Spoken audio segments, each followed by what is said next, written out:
ஓம் சாந்தி 9/12/2024. இனிமையான குழந்தைகளே, விநாசத்திற்கு முன்பாகவே அனைவருக்கும் தந்தையின் அறிமுகத்தை கொடுக்க வேண்டும். தாரணை செய்து பிறருக்கு புரிய வைத்தீர்கள் என்றால் உயர்ந்த பதவி கிடைக்கும். கேள்வி: ராஜயோகி மாணவர்களுக்கு தந்தையின் வழிகாட்டுதல் என்ன? பதில்: ஒரு தந்தையினுடையவராக ஆகிவிட்ட பிறகு மற்றவர் மீது மனதை ஈடுபடுத்தக்கூடாது என்பது உங்களுக்கான கட்டளையாகும். உறுதிமொழி எடுத்த பின் தூய்மையற்றவராக ஆகக்கூடாது. தந்தை மற்றும் ஆசிரியரின் நினைவு தானாகவே நிரந்தரமாக உருவாகி இருக்கும் அளவிற்கு முழுமையான தூய்மையானவராக ஆகிவிடுங்கள். ஒரு தந்தையிடம் மட்டும் அன்பு வையுங்கள். அவரையே நினைவு செய்தீர்கள் என்றால் உங்களுக்கு அதிகமாக சக்தி கிடைத்தபடி இருக்கும். ஓம் சாந்தி. ஆன்மீக தந்தை வந்து புரிய வைக்கிறார். இந்த சரீரத்தில் இருக்கும்போது புரிய வைக்கிறார். முன்னால் இருந்தபடிதான் புரிய வைக்கப்படுகிறது. முன்னால் இருந்து புரிய வைக்கப்படுபவைகள் பிறகு எழுதப்பட்டு அனைவரிடமும் செல்கிறது. நீங்கள் இங்கே நேரடியாக கேட்பதற்காக வருகிறீர்கள். எல்லைக்கு அப்பாற்பட்ட தந்தை ஆத்மாக்களுக்கு சொல்கிறார். ஆத்மாதான் கேட்கிறது. இந்த சரீரத்தின் மூலமாக அனைத்தும் ஆத்மாதான் செய்கிறது. ஆகையால் முதலில் தன்னை ஆத்மா என புரிந்து கொள்ள வேண்டும். ஆத்மாக்களும் பரமாத்மாவும் வெகு காலமாக பிரிந்திருந்தனர் என்று பாடல் உள்ளது. அனைவரையும் விட முதலாக தந்தையிடமிருந்து யார் பிரிந்து நடிப்பதற்காக வருகின்றனர்? எவ்வளவு காலம் நீங்கள் தந்தையை பிரிந்து இருந்தீர்கள் என்று உங்களிடம் கேட்பார்கள். அப்போது நீங்கள் 5000 வருடங்கள் என்று சொல்வீர்கள். கணக்கு முழுமையாக இருக்கிறது அல்லவா? எப்படி வரிசை கிரமமாக வருகின்றனர் என்பது குழந்தைகளாகிய உங்களுக்கு தெரியும். இப்போது உங்கள் அனைவரின் பேட்டரியும் சார்ஜ் செய்வதற்காக மேலே இருந்து தந்தை கீழே வந்துவிட்டார். இப்போது தந்தையை நினைவு செய்ய வேண்டும். இப்போது தந்தை முன்னால் இருக்கிறார் அல்லவா? பக்தி மார்க்கத்தில் தந்தையின் தொழிலை பற்றி யாருக்கும் தெரியாது. பெயர், உருவம், தேசம், காலத்தை பற்றி தெரியவே தெரியாது. உங்களுக்கோ பெயர், உருவம், தேசம், காலம் அனைத்தும் தெரியும். இந்த ரதத்தின் மூலமாக தந்தை நமக்கு அனைத்து ரகசியங்களையும் புரிய வைக்கிறார் என்பதை நீங்கள் அறிவீர்கள். படைப்பவர் மற்றும் படைப்பின் முதல் இடை கடைசியின் ரகசியத்தை புரிய வைத்து இருக்கிறார். இது எவ்வளவு சூட்சுமமாக இருக்கிறது! இந்த மனித சிருஷ்டி ரூபத்தின் மரத்தின் விதை வடிவம் தந்தைதான் ஆவார். அவர் இங்கே கண்டிப்பாக வருகிறார்.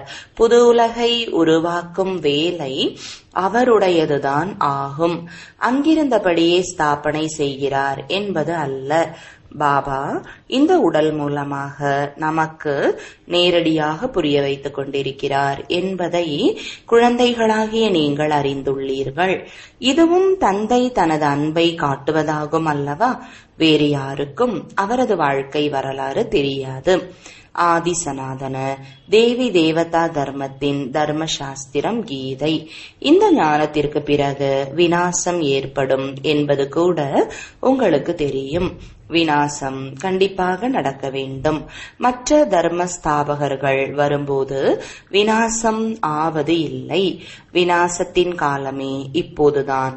ஆகையால் உங்களுக்கு கிடைக்கக்கூடிய ஞானம் பிறகு முடிவுக்கு வந்துவிடுகிறது. இந்த அனைத்து விஷயங்களும் குழந்தைகளாகிய உங்கள் புத்தியில் உள்ளது. நீங்கள் படைப்பவர் மற்றும் படைப்பை குறித்து தெரிந்து கொண்டு விட்டீர்கள். இருவருமே அனாதியாக நடித்து வருகின்றனர். விடுகின்றனர். தந்தையின் நடிப்பே சங்கமத்தில் வருவதாகும். பக்தி அரை கல்பம் நடக்கிறது, ஞானம் இருப்பது இல்லை. ஞானத்தின் ஆஸ்தி அரை கல்பத்திற்கு கிடைக்கிறது. ஞானம் ஒரே ஒரு முறை சங்கம யுகத்தில் கிடைக்கிறது. உங்களுடைய இந்த வகுப்பு ஒரே முறைதான் நடக்கிறது. இந்த விஷயங்களை நல்ல விதமாக புரிந்து கொண்டு பிறருக்கும் புரிய வைக்க வேண்டும். பதவியின் ஆதாரம் சேவை செய்வதில்தான் உள்ளது. முயற்சி செய்து இப்போது புதிய உலகிற்கு செல்ல வேண்டும் என்பதை நீங்கள் அறிவீர்கள். தாரணை செய்து பிறகு மற்றவர்களுக்கு புரிய வைக்க வேண்டும். இதில்தான் உங்கள் பதவிக்கான ஆதாரம் இருக்கிறது. விநாசம் ஆவதற்கு முன்பு அனைவருக்கும் தந்தையின் அறிமுகத்தை கொடுக்க வேண்டும் மற்றும் படைப்பின் முதலிடை கடைசியின் அறிமுகத்தை கொடுக்க வேண்டும். பல பிறவிகளின் பாவங்கள் நீங்க வேண்டும் என்று நீங்களும் தந்தையை நினைவு செய்கிறீர்கள்.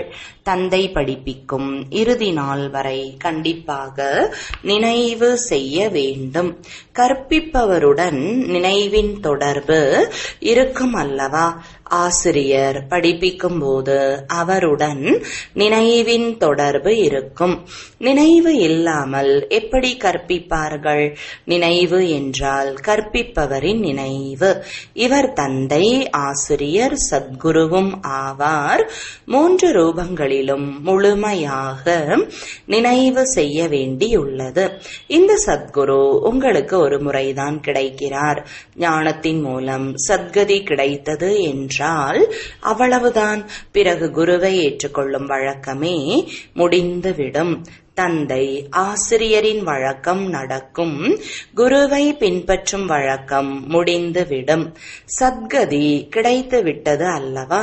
நடைமுறையில் நீங்கள் நிர்வாண தாமத்திற்கு செல்வீர்கள். பிறகு தனது சமயத்தில் நடிப்பை நடிக்க வருவீர்கள். முக்தி, ஜீவன் முக்தி இரண்டும் கிடைத்து விடுகிறது. முக்தியும் கண்டிப்பாக கிடைக்கிறது. சிறிது சமயத்திற்கு வீட்டிற்கு சென்று இருப்பீர்கள். இங்கேயோ ஷரீரத்துடன் நடிப்பை நடிக்க வேண்டியுள்ளது. கடைசியில் அனைத்து நடிகர்களும் வந்துவிடுவார்கள். நாடகம் முடிந்து விடும்போது அனைத்து நடிகர்களும் மேடையில் வந்து விடுகின்றனர். இப்போதும் கூட அனைத்து நடிகர்களும் மேடையில் வந்து கூடியுள்ளனர். எவ்வளவு கடுமையான யுத்தமாக இருக்கிறது!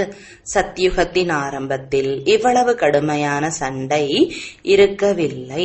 இப்போது எவ்வளவு அமைதியற்ற சூழல் உள்ளது. ஆக இப்போது தந்தையிடம் சிருஷ்டி சக்கரத்தின் ஞானம் இருப்பது போல குழந்தைகளுக்கும் உள்ளது. விதைக்கு ஞானம் உள்ளது அல்லவா? என்னுடைய மரம் எப்படி வளர்ச்சி அடைந்து பிறகு முடிவடைகிறது. இப்போது நீங்கள் புதிய உலகின் நாற்றை நடுவதற்காக, அதாவது ஆதி சனாதன தேவி தேவதா தர்மத்தின் நாற்றை நடுவதற்காக அமர்ந்திருக்கிறீர்கள். இந்த லக்ஷ்மி நாராயணர் எப்படி ராஜ்யத்தை அடைந்தனர் என்று உங்களுக்கு தெரியும். நாம் இப்போது புதிய உலகின் இளவரசன் ஆக போகிறோம் என்பதை நீங்கள் அறிவீர்கள். அந்த உலகில் இருப்பவர்கள் அனைவருமே தன்னை எஜமானன் என்றுதான் சொல்வார்கள் அல்லவா? இப்போதும் கூட பாரதம் எங்களது தேசம் என்று அனைவரும் சொல்கிறார்கள். நாம் இப்போது சங்கம யுகத்தில் இருக்கிறோம். நாம் சிவாலயத்திற்கு செல்ல வேண்டியவர்கள் என்று நீங்கள் புரிந்துள்ளீர்கள். இப்போது போயே சேர்ந்து விட்டோம். நாம் சென்று சிவாலயத்தின் எஜமானனாக ஆகப் போகிறோம். உங்களுடைய லட்சியமே இதுதான். ராஜா ராணியை போல பிரஜைகள் அனைவரும் சிவாலயத்தின் எஜமானனாக ஆகிவிடுகின்றனர். மற்றபடி ராஜ்யத்தில் விதவிதமான நிலைகள் இருக்கவே செய்யும். அங்கே அமைச்சர்கள் யாரும் இருக்க மாட்டார்கள். தூய்மையற்றவராக ஆகும்போது அமைச்சர்கள் இருப்பார்கள். லக்ஷ்மி நாராயணர், ராமன், சீதை இவர்களின் அமைச்சர்கள் இருந்ததாக கேள்விப்பட்டிருக்க முடியாது. ஏனென்றால் அவர்கள் தானே சதோ பிரதானமாக தூய புத்தியுள்ளவர்களாக இருப்பார்கள். பிறகு தூய்மையற்றவராக ஆகும்போது ராஜா ராணி ஒரு அமைச்சரை ஆலோசனை பெறுவதற்காக வைத்துக் கொள்வார்கள். இப்போது பாருங்கள், பல அமைச்சர்கள் இருக்கின்றனர். இது மிகவும் மகிழ்ச்சியான விளையாட்டு என குழந்தைகள் அறிவார்கள். விளையாட்டு எப்போதும் மகிழ்ச்சிக்காகவே இருக்கும். சுகமும் இருக்கும், துக்கமும் இருக்கும். இந்த எல்லைக்கு அப்பாற்பட்ட விளையாட்டை பற்றி குழந்தைகளாகிய நீங்கள் அறிந்துள்ளீர்கள். இதில் அடித்துக் கொள்ள அழுவதற்கான விஷயம் எதுவும் இல்லை. நடந்து முடிந்ததை முடிந்ததாக பாருங்கள் என்று பாடப்படுகிறது. உருவாக்கப்பட்ட நாடகம். இந்த நாடகம் உங்களுடைய புத்தியில் உள்ளது. நாம் இதன் நடிகர்களாக இருக்கிறோம்.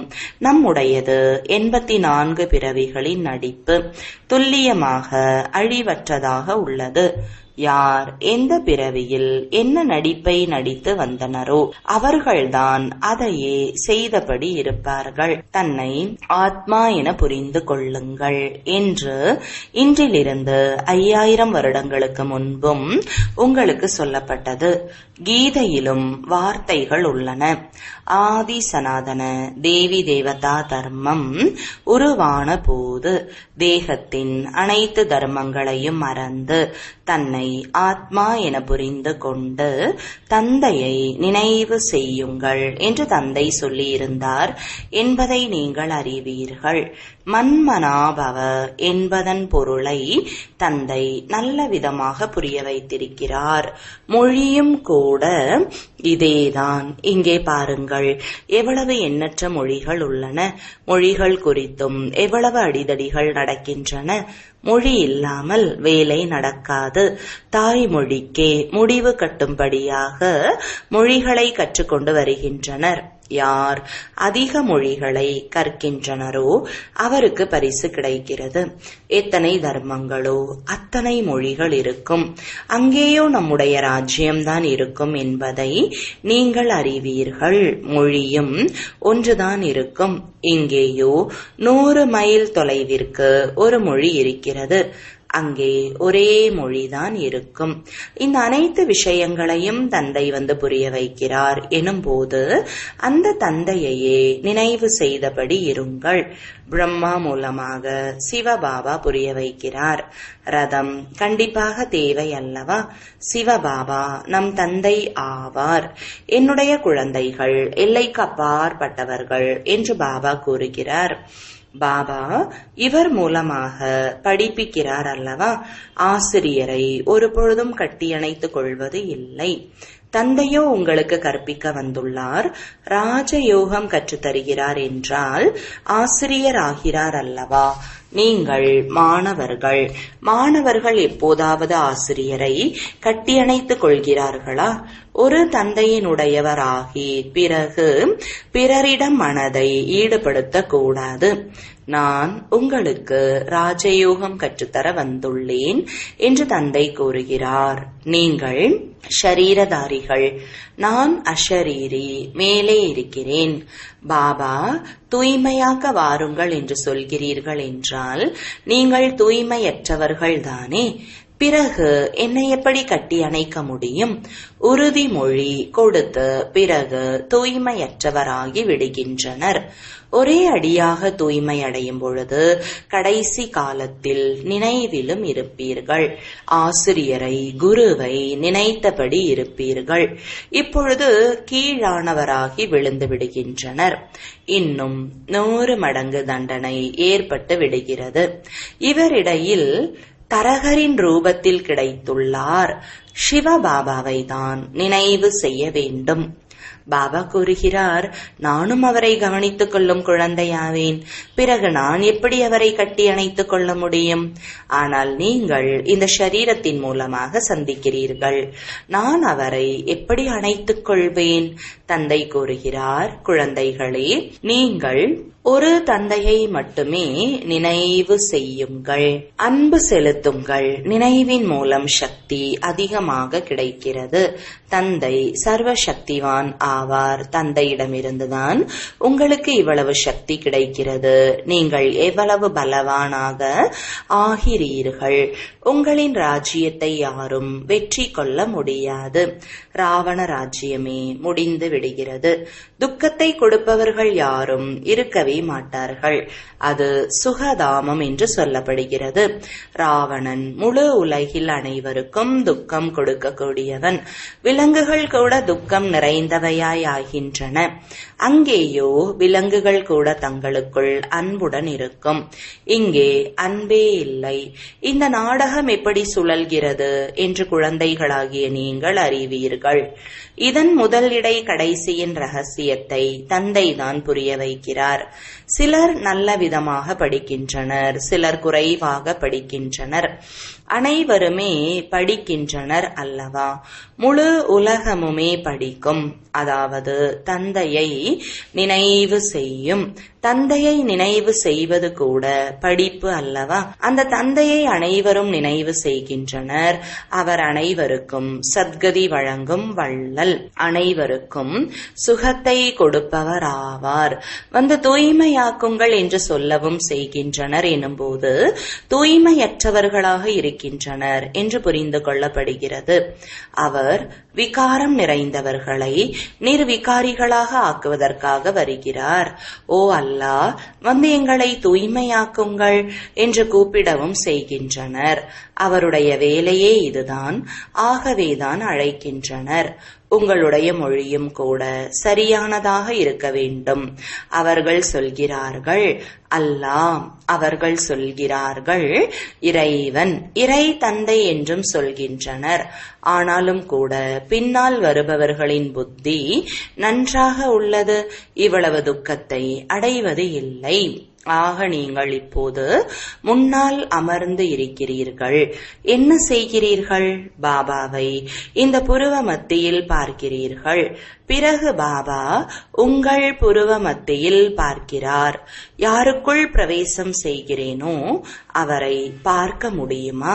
அவரோ அருகில் அமர்ந்திருக்கிறார். இது மிகவும் புரிந்து கொள்ள வேண்டிய விஷயம். நான் இவருக்கு அருகாமையில் அமர்ந்திருக்கிறேன், என் அருகில் அமர்ந்திருக்கிறார் என இவரும் புரிந்து கொள்கிறார்.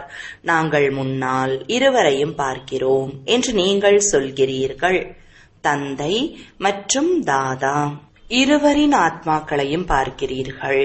பாப் தாதா என யாரை சொல்கிறோம் என்ற ஞானம் உங்களுக்குள் இருக்கிறது. ஆத்மா முன்னால் அமர்ந்திருக்கிறது. பக்தி மார்க்கத்தில் கண்களை மூடி அமர்ந்து கேட்கின்றனர். எந்த படிப்பும் அப்படி படிப்பது இல்லை. ஆசிரியரை பார்க்க வேண்டியுள்ளது அல்லவா? இவர் தந்தையாகவும் இருக்கிறார், ஆசிரியராகவும் இருக்கிறார் எனும்போது முன்னால் பார்க்க வேண்டும். முன்னால் அமர்ந்து கண்கள் மூடி கொட்டாவி விட்டபடி இருப்பது, இப்படிப்பட்ட படிப்பு எதுவும் இருக்காது. மாணவர் ஆசிரியரை கண்டிப்பாக பார்த்தபடி இருப்பார். இல்லாவிட்டால் இவர் சோம்பலில் இருக்கிறார் என்று ஆசிரியர் கூறுவார். இவர் ஏதோ போதைப் பொருள் குடித்துவிட்டு வந்துள்ளார் என்பார். பாபா இந்த உடலில் இருக்கிறார் என்பது உங்கள் புத்தியில் இருக்கிறது. நான் பாபாவை பார்க்கிறேன்.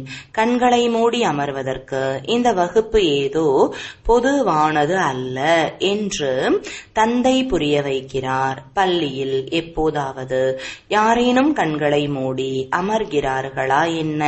மற்ற சத் சங்கங்கள் பள்ளி என்று சொல்லப்படுவது இல்லை. கீதையை அமர்ந்து சொல்கிறார்கள் தான், ஆனால் அதனை பள்ளி என்று சொல்லப்படுவது இல்லை. அவர் கண்ணால் பார்க்கும் தந்தை அல்ல. சிவனின் பக்தர்கள் என்றால் சிவனையே நினைவு செய்கின்றனர். காது மூலம் கதை கேட்டபடி இருக்கின்றனர். சிவனின் பக்தி செய்பவர்கள் சிவனை தான் நினைவு செய்ய வேண்டி இருக்கும். எந்த சத் சங்கங்களிலும் கேள்வி கேட்டு பதில் சொல்லும் விஷயம் நடப்பது இல்லை. இங்கே நடக்கிறது. இங்கே உங்களின் வருமானம் அதிகமாக இருக்கிறது. வருமானத்தில் ஒருபோதும் கொட்டாவி வருவது இல்லை. பணம் கிடைக்கிறது அல்லவா? எனவே மகிழ்ச்சி ஏற்படுகிறது. கொட்டாவி என்பது துக்கத்தின் அடையாளம். நோய் வந்தாலோ அல்லது நஷ்டம் ஏற்பட்டு விட்டாலோ கொட்டாவி வந்து கொண்டே இருக்கும். பணம் கிடைத்து கொண்டே இருந்தால் ஒருபோதும் கொட்டாவி வராது. பாபா வியாபாரியாகவும் இருக்கிறார். இரவில் கப்பல் வந்தது என்றால் இரவில் விழிக்க வேண்டி இருந்தது. ஒரு சில பணக்கார பெண்மணிகள் இரவில் வந்தார்கள் என்றால் பெண்களுக்கு என்றே திறந்து வைக்கப்பட்டிருக்கும். பாபாவும் கூறுகிறார், கண்காட்சி முதலான இடங்களில் பெண்மணிகளுக்காக குறிப்பாக பகல் நேரத்தில் வைத்தால் அநேகர் வருவார்கள். முக்காடு போட்டு வீட்டிலேயே அடைந்து கிடப்பவர்கள் கூட வருவார்கள். மருமகள்கள்தான் முக்காடு போட்டு வீட்டிலேயே அடைந்து கிடப்பார்கள். காரில் கூட திரை இருக்கும். இங்கேயோ ஆத்மாவை குறித்த விஷயம்தான். ஞானம் கிடைத்து விட்டது என்றால் திரையும் திறந்துவிடும். சத்தியுகத்தில் முக்காடு முதலானவை இருப்பது இல்லை. இது இல்லற மார்க்கத்திற்கான ஞானம் அல்லவா? நல்லது. இனிமையிலும் இனிமையான காணாமல் போய் கண்டெடுக்கப்பட்ட செல்லமான குழந்தைகளுக்கு தாயும் தந்தையுமான பாப்தாதாவின் அன்பு நினைவுகளும் காலை வணக்கங்களும். ஆன்மீக குழந்தைகளுக்கு ஆன்மீக தந்தையின் வணக்கங்கள். ஆன்மீக தந்தைக்கு ஆன்மீக குழந்தைகளின் அன்பு நினைவுகளும் வணக்கங்களும். தாரணைக்கான முக்கிய சாரம்: இந்த விளையாட்டு மிகவும் மகிழ்ச்சியானதாக உருவாகியுள்ளது. இதில் சுகம் மற்றும் துக்கத்தின் நடிப்பு பதிவாகியுள்ளது. ஆகையால் அடித்துக்கொண்டு அழ வேண்டிய விஷயம் இல்லை. ஏற்கனவே உருவாகி உருவாக்கப்பட்ட நாடகம் என்பது புத்தியில் உள்ளது. நடந்து முடிந்ததை நினைத்து கவலைப்படக்கூடாது. இரண்டாவது, இது பொதுவான வகுப்பு இல்லை. இதில் கண்களில் மூடி அமரக்கூடாது. ஆசிரியரை முன்னால் பார்க்க வேண்டும். கொட்டாவி விடக்கூடாது. கொட்டாவி துக்கத்தின் அடையாளம். வரதானம்: திருப்தி எனும் 3 விதமான சான்றிதழை பெற்று தனது யோகி வாழ்வினை வெளிப்படுத்தும் சகஜ யோகி ஆகுக. விளக்கம்: திருப்தி என்பது யோகி வாழ்வின் முதன்மையான லட்சியம். ஒருவர் தானும் திருப்தியாக இருந்து பிறரையும் திருப்திப்படுத்துவார் என்றால் அவரது வாழ்க்கை பிறருக்கும் உதாரணமாகும். அறிவியல் சாதனங்கள் சுற்றுச்சூழலில் மாற்றத்தை ஏற்படுத்துவதை போன்று சகஜ யோகியின் வாழ்க்கையும் பிறரது வாழ்வில் மாற்றத்தை ஏற்படுத்தும். யோகி வாழ்வின் 3 சான்றிதழ்கள்: தன்மீது திருப்தி, பாபாவிடம் திருப்தி, லௌகீகம் மற்றும் அலௌகீக குடும்பத்தில் திருப்தி. ஸ்லோகன்: சுயராஜ்யம் எனும் திலகம், உலக நன்மைக்கான கிரீடம், நல்லதோர் மனோநிலை எனும் ஆசனத்தில் அமர்ந்து இருப்பவரே ராஜயோகி ஆவார். ஓம் சாந்தி.